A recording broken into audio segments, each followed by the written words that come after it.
आज जब मौलाना सलमान अजहरी गिरफ्तार हुए तो उनको महसूस हुआ कि जब आग लगेगी तो घर तो हमारा भी जलेगा। आज आग लगी है, आज उनके मसलक के आलिम को गिरफ्तार किया गया और अल्लाह का शुक्र है किसी अहले हदीस ने ये इस पर खुशी का इजहार नहीं किया, बल्कि बहुत सारे अहले हदीस उलमा ने, और मैं खुद उनमें शामिल हूँ, मैंने भी इसकी मुखालफत की और मैंने सपोर्ट किया कि मौलाना मुफ्ती सलमान अजहरी को गिरफ्तार करना गलत है। उस तरीके की बयानबाजी तो बहुत सारे लोग दिया करते हैं, एक मामूली से बयान पर अरेस्ट करना और गिरफ्तार करना ये इंसाफ का तकाजा नहीं है। कब तक लड़ते रहोगे, कब तक आपस में इस तरीके से मसलक के नाम पर खेल खेलते रहोगे? अगर आज इस्लाम का कोई दुश्मन आपके मुसलमान को पकड़ करके उससे जबरदस्ती कहता है तुम फला मजहब का नारा लगाओ और फला माबूद का नारा लगाओ, तो हम उसको देख करके हमें गुस्सा आता है। लेकिन आप जाओ देखो फेसबुक के ऊपर वो वीडियो भी आप देखो कि एक मुसलमान को बरेलवी मसलक के लोगों ने पकड़ा और कहा कि तू आला हज़रत को मानता है कि नहीं मानता है, तू बरेली शरीफ को मानता है कि नहीं मानता है, तू फला फला को काफिर मानता है कि नहीं मानता है। ये मसलक की आग और ये फिरके की आग इस कदर लग चुकी है कि एक मसलक का मुसलमान दूसरे मसलक के मुसलमान को पकड़ करके, जैसे मॉब लिंचिंग की गई मुसलमानों की, ऐसे एक मसलक का मुसलमान दूसरे मसलक की मॉब लिंचिंग करने के लिए तैयार है और उसको पकड़ करके धमका करके उससे अपने मसलक के नारे लगवा रहा है। कब तक हम लड़ते रहेंगे मेरे भाई? आज पानी सर से ऊंचा जा चुका है। जब हमारा दुश्मन मसलक की बुनियाद पर और फिरके की बुनियाद पर हमारे दरमियान कोई तफरीक नहीं करता, तो हम और आप अपने आप को तफरीक में क्यों बांटते हैं? आओ सीसा पिलाई हुई दीवार बन जाओ। और मैं बड़ी खुशी के साथ कहता हूँ, मैं पक्का सलफियुल मसलक अल्हम्दुलिल्लाह हूँ और बनारस के जामिया सलफिया जो हमारी जमात का मरकजी इदारा है वहां से मैंने तालीम हासिल की है। लेकिन आज अल्लाह का शुक्र है फेसबुक के ऊपर आप देख लें, यूट्यूब के ऊपर आप देख लें, बड़ी तादाद में हमारे बरेलवी भाई, हमारे देवबंदी भाई भी मेरी तकरीरों को सुनते हैं। और यही मेराज का, शबे मेराज का मौका था जिसको आमतौर से लोग शबे मेराज मानते हैं। हालांकि हमारा ये अकीदा नहीं है, हम ये तो मानते हैं कि अल्लाह के नबी को मेराज हुई, मगर मेराज कौन सी रात हुई, कौन से महीने में हुई, ये कंफर्मेशन हमें हदीसों की रोशनी में नहीं मिलता। लेकिन आमतौर से लोग 27 रजब को शबे मेराज मानते हैं कि उसी रात में मेराज हुई। बनारस से 100 किलोमीटर दूर, बनारस से 100 किलोमीटर दूर एक जगह पड़ती है मछली शहर, वहां पर बरेलवी भाई हर साल प्रोग्राम कराते हैं मेराजुल नबी के नाम पर।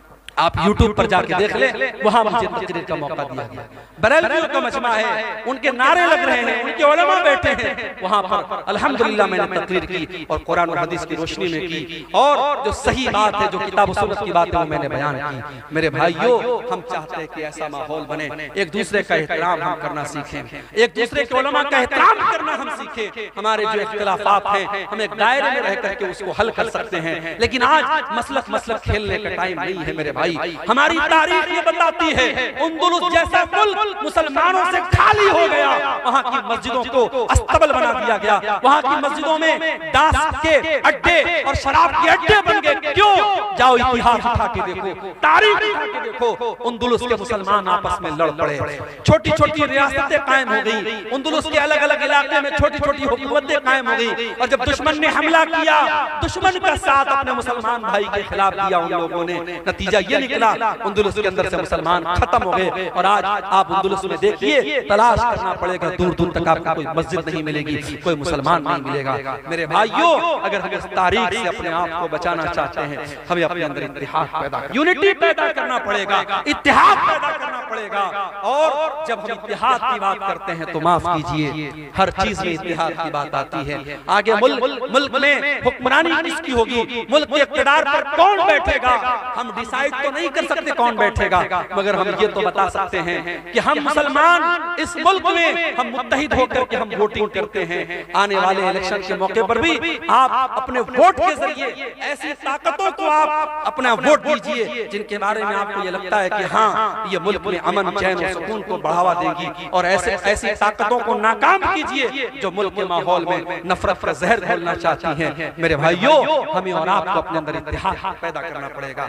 कुरान क्या कहता है वातसिमू बिहब्लिल्लाहि जमीआ, ऐ ईमान वालों तुम अल्लाह की रस्सी को मिलकर के थाम लो, वला तफर्रकू और आपस में तुम फिरकों में न बंटो, वज़कुरू नेमतल्लाहि अलैकुम और ऐ ईमान वालों तुम अल्लाह की नेमत को याद करो, इज़ कुंतुम आदान जब तुम एक दूसरे के दुश्मन थे, फ़अल्लफ़ बैन क़ुलूबिकुम अल्लाह ने अपने नबी को भेज करके तुम्हें भाई भाई बना दिया।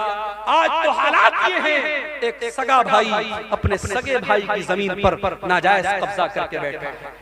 एक सगा भाई, दोनों एक माँ के बच्चे हैं, एक पेट से पैदा हुए हैं, एक बाप का खून दोनों की रगों में दौड़ रहा है, लेकिन सगा भाई अपने सगे भाई की जमीन पर नाजायज कब्जा करके बैठा है। सगा भाई अपने भाई के खिलाफ अदालत में केस लड़ रहा है और उसको मालूम है जमीन मेरी नहीं है, जायदाद मेरी नहीं है, मेरे भाई की है, मगर पैसे और जमीन और जायदाद की ऐसी लालच है, अपने भाई के खिलाफ केस लड़ रहा है। कान खोल करके सुन लो, मेरे नबी की अदालत का फैसला, दुनिया की अदालत का फैसला बाद में देखना, सुप्रीम कोर्ट और हाई कोर्ट का फैसला बाद में देखना, पहले देखो हमारे नबी की अदालत का क्या फैसला है। अल्लाह के नबी फरमाते हैं कि दो लोग मेरे पास आते हैं अपना केस लेकर, और एक आदमी की बात